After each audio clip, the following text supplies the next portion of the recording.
and false starts. There are many who won't agree with every decision or policy I make as president. And we know the government can't solve every problem. But I will always be honest with you about the challenges we face. I will listen to you, especially when we disagree. And above all, I will ask you to join in the work of remaking this nation the only way it's been done in America for 221 years. Block by block, brick by brick, calloused hand by calloused hand. What began 21 months ago in the depths of winter cannot end on this autumn night. Victory alone is not the change we seek. It is only the chance for us to make that change. And that cannot happen if we go back to the way things were. It can't happen without you, without a new spirit of service, a new spirit of sacrifice. So let us summon a new spirit of patriotism, of responsibility, where each of us resolves to pitch in and work harder and look after not only ourselves but each other. Let us remember that if this financial crisis taught us anything, it's that we cannot have a thriving Wall Street while Main Street suffers. In this country, we rise or fall as one nation, as one people. Let's resist the temptation to fall back on the same partisanship and pettiness and immaturity that has poisoned our politics for so long. Let's remember that it was a man from this state who first carried the banner of the Republican Party to the White House, a party founded on the values of self-reliance and individual liberty and national unity. Those are values that we all share. And while the Democratic Party has won a great victory tonight, we do so with a measure of humility and determination to heal the divides that have held back our progress.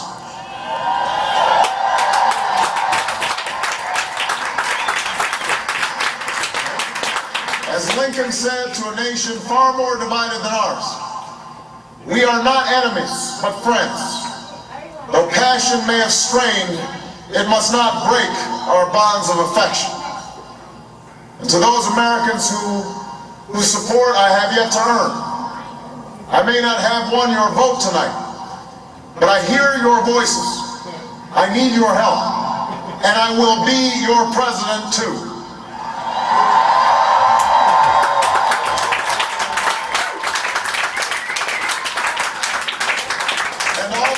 Tonight, from beyond our shores, from parliaments and palaces, to those who are huddled around radios in the forgotten corners of the world, our stories are singular, but our destiny is shared. And a new dawn of American leadership is at hand.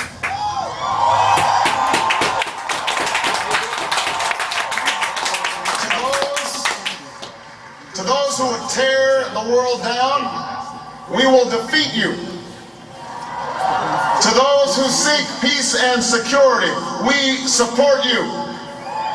And to all those who have wondered if America's beacon still burns, that the true strength of our nation comes not from the might of our arms or the scale of our wealth, but from the enduring power of our ideals, democracy, liberty, opportunity, and unyielding hope.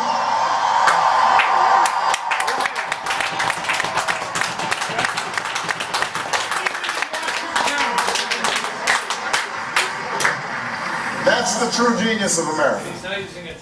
That America can change.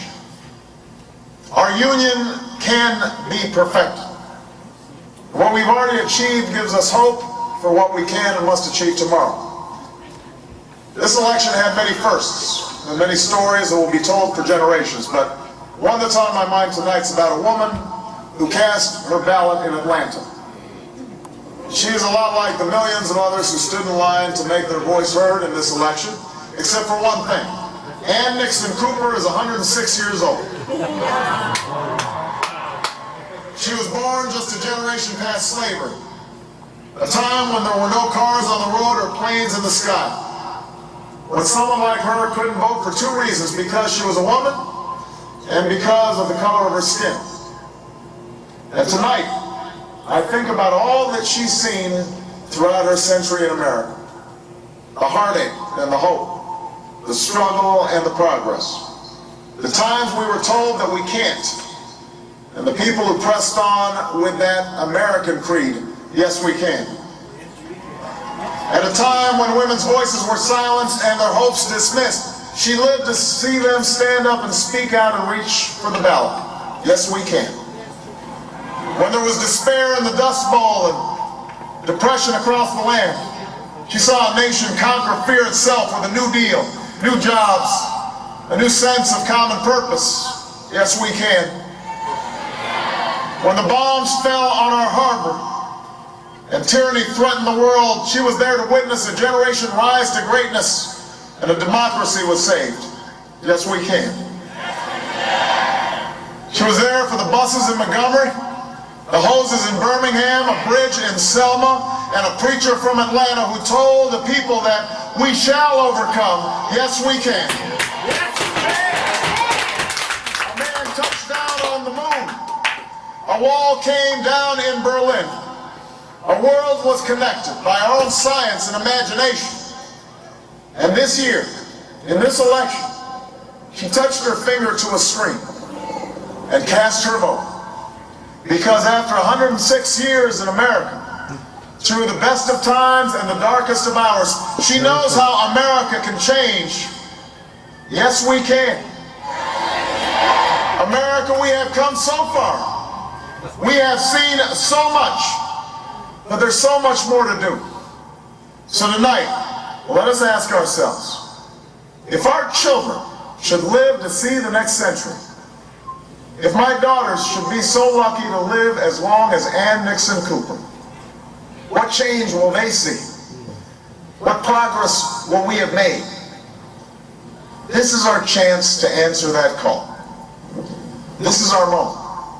This is our time to put our people back to work and open doors of opportunity for our kids, to restore prosperity and promote the cause of peace, to reclaim the American dream and reaffirm that fundamental truth that out of many we are one, that while we breathe, we hope, and where we are met with cynicism and doubt and those who tell us that we can't, we will respond with that timeless creed that sums up the spirit of a people.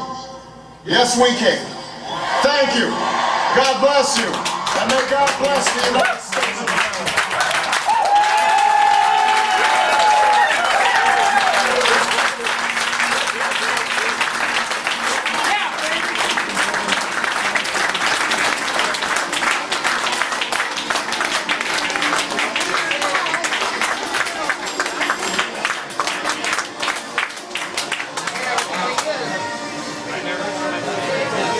No.